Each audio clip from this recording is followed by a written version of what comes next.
À l'occasion de l'anniversaire de l'association Jalma-Nièvre Écoutez Vie, souvent appelée Écoutez Vie et connue comme telle, je vais vous retracer la vie qu'elle a menée là, depuis sa création en l'an 2000.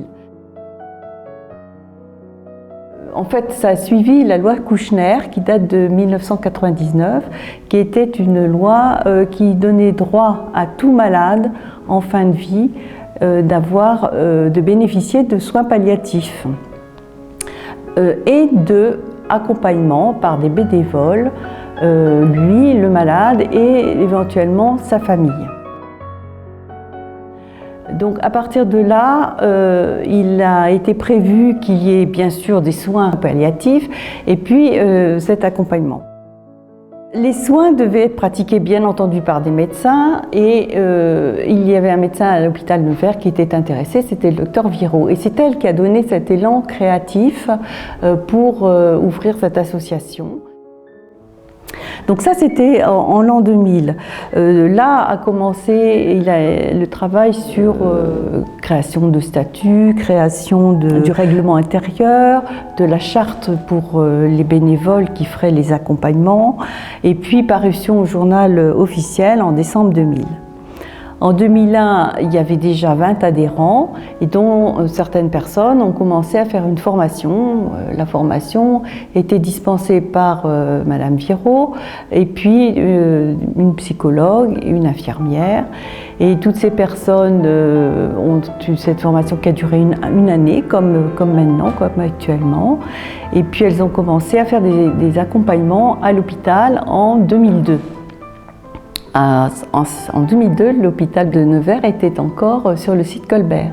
Il y avait donc 3 services qui avaient été partants.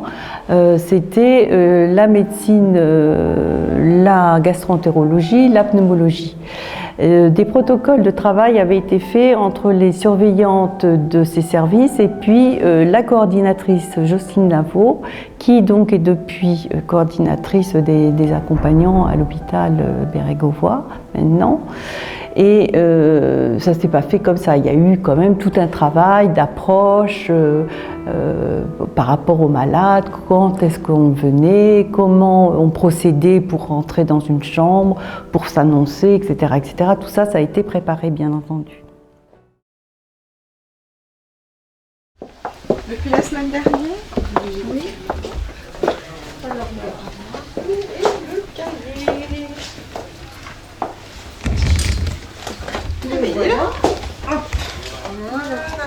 Alors, alors, pas de neuf depuis la semaine dernière. On a toujours la dame de la chambre 80. Oui, elle a vraiment besoin, c'est vraiment important. On ressent vraiment, elle a besoin d'une présence, elle commence à... Je vais la voir. Oui, la dame du 60. Moi, je suis là en tant que coordinatrice de l'association Écoutez Vie. C'est-à-dire que je sers d'interface entre les services soignants et les écoutantes. Je suis une ancienne soignante, donc je ne fais pas d'écoute parce que avoir 2 casquettes, je crois que c'est pas facile et c'est pas souhaitable. Mais c'est ce qui me permet aussi de comprendre le ressenti du personnel soignant qui, eux, aimeraient passer beaucoup plus de temps au lit du malade et qui ne peuvent pas le faire, faute de moyens et faute de temps. Et ça, je crois qu'il faut le souligner parce que c'est pas toujours bien compris par les gens qui arrivent. Et c'est vrai que les bénévoles, elles, ont de la disponibilité. Finalement, elles apportent du temps, elles apportent la vie extérieure auprès du malade. C'est important, la vie extérieure, parce que le malade va confier à ces gens-là ses doutes, ses craintes, son ressenti et ce qu'il n'ose pas dire souvent à la famille.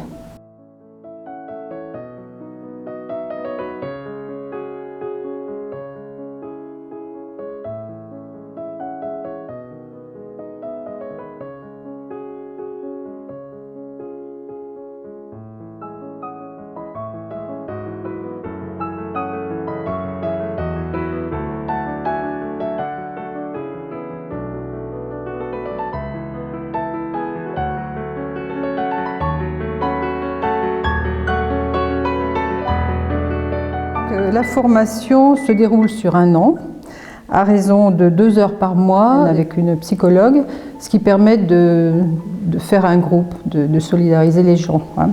Donc elle se passe après des entretiens. Donc moi je participe aux entretiens préalables, aux gens qui viennent se présenter, qui ont envie de s'engager dans l'association. Donc il y a des entretiens d'abord avec le président, la coordinatrice et un autre entretien avec la psychologue avant le départ de la formation et ensuite à la fin de la formation pour savoir si les gens sont aptes finalement à être livrés, à entrer dans les services, à faire de l'écoute. Souvent il y a un cheminement qui se fait au cours de cette année et les gens qui des fois ont des doutes se sentent quand même plus à l'aise à la fin de la formation. Donc cette formation se déroule sur 1 an. Ensuite, il y a une formation continue. La formation continue, c'est 5 à 6 thèmes par an qui sont développés à la demande des écoutantes et qui sont faits par plusieurs intervenants. Il y a aussi, moi je veille particulièrement à ce que les écoutantes participent au groupe de parole. Ça c'est absolument obligatoire et si les gens ne veulent pas participer, on ne les prend pas ou on leur dit d'arrêter. Les groupes de parole sont obligatoires, donc ils permettent de partager les difficultés rencontrées et puis éviter aussi un peu les risques d'attachement auprès des malades. C'est une psychologue qui les fait et finalement, bon, souvent c'est un petit peu craint au départ et ensuite les gens ils trouvent beaucoup de bonnes choses, et puis ça permet d'évoluer quand même dans l'écoute. Et on a quelque chose de très important, indispensable, c'est les groupes de parole, une fois par mois. Et ça, c'est vraiment... Avec le psychologue. Donc ça, c'est très important. On peut dire ce qui nous a étonnés ou choqués ou gênés, enfin c'est vrai, on peut en parler. Et c'est le point de départ, parce qu'en fait, quand on soulève quelque chose, il y a forcément quelqu'un qui parle là-dessus parce qu'il a eu les mêmes interrogations. Et tout ça aussi, ce qui est dit dans le groupe de parole, alors on ne dit pas de nom non plus. Souvent, quand on intervient sur le même site, on sait très bien de qui on parle, mais on ne dit pas de nom, et puis ça reste vraiment... Ah oui, confidentiel. Oui. Eh bien, je m'appelle Annie et je suis une des plus anciennes bénévoles écoutantes à Écoutez Vie. Cela doit faire à peu près 10 ans que j'ai été formée et que je fais des visites à l'hôpital. D'abord, c'était à l'hôpital Colbert et maintenant à l'hôpital Bérégovoy où je vais dans 2 services, ORL et gastro. Vraiment des visages qui restent. Une vieille dame en particulier, un échange vrai, profond, et j'avais vraiment l'impression qu'elle m'attendait à chaque visite. Et puis petit à petit, elle s'affaiblissait bien sûr, mais j'ai eu le sentiment que mes visites lui apportaient un tout petit peu de réconfort. Toutes ces années m'ont appris une grande modestie par rapport à nos interventions. On ne va pas faire de miracle. Si on a permis aux malades d'oublier un tout petit moment leur maladie, si on leur a permis un tout petit moment de nous dire leurs angoisses, leurs problèmes particuliers, les angoisses et les problèmes qu'ils n'osent pas avouer à ceux qui leur sont le plus proches, parce qu'ils ont peur de leur faire du mal, eh bien je pense peut-être, si on a en tête cette modestie de notre rôle, si on a en tête le fait que, oui, on ne va pas faire de miracle et que lorsqu'on refermera la porte, le malade sera toujours avec sa maladie. Eh bien je pense alors qu'il est plus facile de s'engager à être écoutant dans notre association. Si par moments c'est difficile, bien sûr, ça apprend aussi à mieux goûter la vie, à mieux profiter de tous les instants qui nous sont donnés quand on n'est pas malade, et de mieux relativiser, ne pas prendre un mal de tête pour une catastrophe, une égratignure sur la voiture pour quelque chose de grave, un problème de relation, bon, faire la part des choses. En 2002, donc, il y a eu ces accompagnements qui ont commencé à l'hôpital, qui étaient bien accueillis. Et puis en 2003, je suis arrivée à la présidence à ce moment-là, on avait à ce moment-là 34 adhérents, 8 accompagnants, et il a été nécessaire de faire une convention avec l'hôpital, convention officielle qui était d'ailleurs qui faisait partie des demandes officielles de la Caisse nationale d'assurance maladie, ce qu'on appelle la CNAMS. La CNAMS a un rôle très important puisque c'est une caisse d'assurance maladie qui finance ces soins palliatifs en tant que soins et qui nous finance aussi en grande partie pour les accompagnements puisqu'elle paye 65% et maintenant 60% de la formation qui est faite pour les accompagnants. La semaine prochaine, le 25 et le 26 novembre, la Fédération Jalmal organise à Paris une formation pour les bénévoles pour parler de la mort et du deuil avec les adolescents. Et en fait, il faut parler de la mort et du deuil avec les adolescents et il faut aussi parler de la dignité avec les adolescents. Parce qu'aujourd'hui, elle en est où la dignité? On vit dans une société où on n'est jamais assez riche, on n'est jamais assez jeune, on n'est jamais assez sportif, on n'est jamais assez beau, on n'est jamais assez vainqueur. Et en fait, ce que j'entends moi dans les accompagnements, ça arrive, il y a des gens en fin de vie qui disent mais voilà, moi je suis un boulet, je coûte cher, je suis sûre que...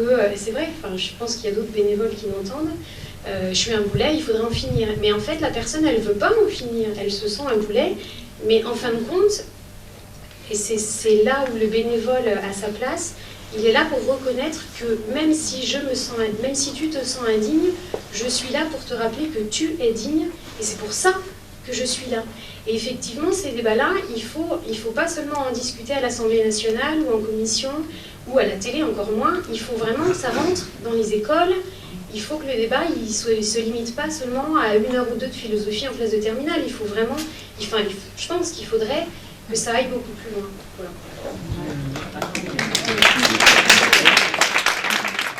On avait dans un premier temps été affilié à l'UNAPS, qui est l'Union pour le développement des soins palliatifs. Et puis en 2003, le conseil d'administration a décidé de changer et on a été à Jalmal jusqu'à la mort, accompagner la vie. Je précise cet aspect-là parce que c'est important. Alors non seulement il y a cet aspect d'accompagnement, mais il y a aussi le fait que on veut témoigner que toute vie est une vie, même jusqu'au dernier souffle, et qu'il ne faut pas abandonner des malades à l'hôpital en disant bon ben on peut plus rien pour lui. Non, nous on est là pour dire tous ces gens ils ont encore une dignité d'être humain. Et ça vaut la peine qu'on aille leur rendre visite, même s'ils n'ont pas de famille et même s'ils se sentent abandonnés, nous on est là un petit peu pour témoigner de leur importance encore. L'envie, l'idée de découvrir l'accompagnement à la fin de vie, entre guillemets, à travers un livre de Marie de Henzel il y a de nombreuses années. Et tout d'un coup j'ai découvert que le monde de la mort, qui est assez tabou dans notre civilisation, il pouvait tout d'un coup prendre une notion un peu plus humaine. Et ça m'avait vraiment interpellée de voir que des humains avaient décidé sciemment d'accompagner d'autres humains qui étaient en fin de vie et de ne pas les abandonner à leur triste sort. On représente la société des valides, la société des gens qui vivent dans la vie, qui vivent de belles choses, des expériences, des fois des choses moins drôles. Mais on est là et on rentre dans ces chambres au nom d'une société. J'avais aimé cette image-là qu'on nous avait donnée. Et pour leur dire, on ne vous abandonne pas et vous êtes précieux dans nos cœurs et vous êtes des êtres vivants jusqu'au bout et pour nous, vous êtes importants. J'ai connu Écoutez Vie il y a une quinzaine d'années après une expérience douloureuse. On a toujours peur, on a des doutes, on n'a pas confiance en soi. On se dit oh là là, j'y arriverai pas parce que pousser la porte, on rentre dans l'intimité de quelqu'un et on se dit comment je vais faire pour me mettre au chevet du malade et transmettre ce que j'ai à donner. Et en fait, on a des des écoutes qui se font merveilleusement bien. Et j'ose dire que quand on repart de l'hôpital, on a un bien-être en soi, on se dit « Oh là là, j'ai fait une écoute merveilleuse, j'ai eu l'impression, c'est peut-être une impression personnelle, je ne sais pas si c'est égoïste ou je ne sais pas, mais l'impression d'avoir donné quelque chose et en fait, on a reçu la chose décuplée de ce que l'on a donné. On ne voit pas que des personnes âgées, on voit aussi des jeunes. Et des jeunes qui attendent notre visite. Et même, je me suis trouvée à voir un jeune. Il savait que mes jours de visite, moi j'interviens à l'hôpital de Decize. Et quand j'arrivais, il me disait, oh ben tiens, ce matin, je me suis rasée. Parce que je savais que j'allais avoir votre visite. Donc ça, c'est important, parce que ça redonne l'envie d'avoir un aspect comme tout le monde, et puis d'être comme tout le monde. En 2003, on avait rencontré M. Gaëtan Gors, qui était chargé de mission parlementaire pour travailler sur ces problèmes de soins palliatifs après le drame qu'avait vécu Vincent Humbert. Il y a eu un déclic, si j'ose dire, un déclic médiatique. Malheureusement, dans nos sociétés, c'est souvent comme cela que les choses se passent. Je ne suis pas sûr que ce soit la meilleure façon de raisonner, mais ça peut servir parfois de point de départ à un raisonnement utile, qui a été l'affaire Vincent Humbert. La situation, c'est un malade qui est à l'hôpital, qui d'ailleurs parfois a pu rentrer à son domicile le temps d'une rémission et qui revient à l'hôpital dans une situation difficile ou d'urgence, et qui, dans un environnement qui n'est pas le sien, dans un environnement qui ne le rassure pas, dans un environnement où il apparaît aux mains des médecins et de l'ensemble d'un appareil médical et technique, se demande au fond ce qu'il va devenir, ce qu'il peut encore décider de lui-même. Quand il y avait des soins palliatifs, il n'y avait peut-être pas besoin d'avoir recours à l'euthanasie. C'est ce qu'on pense. On pense que si les soins palliatifs étaient vraiment développés comme ils doivent l'être, il y aurait pas... les gens ne réclameraient pas de mourir. Et très souvent, d'ailleurs, ils réclament d'être euthanasiés, mais pas au dernier moment. Ils le réclament quand ils ont pleine conscience en disant « moi, je ne souhaite jamais souffrir et je préférerais qu'on me donne la mort plutôt que de souffrir ». En fait, ce qu'on constate, c'est que souvent, quand les gens sont vraiment mal en fin de vie, bon, sauf des cas particuliers dont on a entendu parler par la presse, mais souvent, en fait, ce qu'ils veulent, c'est qu'on les soulage, qu'on soit après d'eux, qu'on les assiste. Hein, c'est un petit peu, donc, le rôle que l'on joue.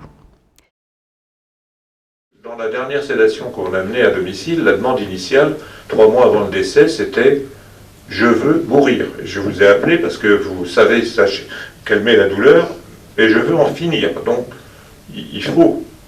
Et donc, on a mis en place l'ensemble des moyens disponibles.